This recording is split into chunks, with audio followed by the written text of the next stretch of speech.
everybody, welcome to today's Clinical Corner. Today's topic that we'll be covering is calling in sick. Betsy, why don't you elaborate a little bit more on this topic?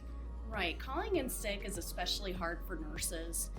There is a big guilt factor involved if you're calling in sick. You know your unit's going to be working short, but you really have to balance that out with the potential danger you could be putting your patients in, especially immunocompromised patients like transplant patients, patients on chemotherapy. They're really susceptible to infection, and so you could be putting them in harm's way by coming into work when you shouldn't. Definitely. So, what are some advice that you would give to travelers who are currently on assignment or they're going to be on assignment and they happen to fall ill? Sure. So, first of all, take care of yourself to avoid being sick in the first place. That kind of goes without saying. If you do feel like you're becoming sick, definitely as soon as possible call into the facility.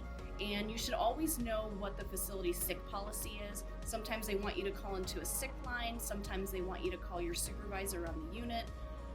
Also know how far in advance you need to call in, so it gives them time to find coverage. Typically it's 4 hours before a 12-hour shift they would need to know. But when you do call in, have the conversation with them about whether or not it's safe for you to come in. So just explain what the symptoms are, and then they can kind of help determine on whether or not it's safe for you to come in. So now if you do get sick during a shift, in the middle of your 12-hour shift, you start not feeling good, again, notify someone as soon as possible, discuss your symptoms with them, and then if they determine that you should probably go home, then you definitely need to find coverage and give a full report to your patients, to that person, so you're not committing patient abandonment. Definitely. I like how you mentioned the point of, knowing the facility sick policy, because that can definitely change between the assignment that you're on, facility stay, and all of that. So that's a really great point that you made. Mm-hmm. Thank you so much for coming on today to the Clinical Corner, discussing all these tips.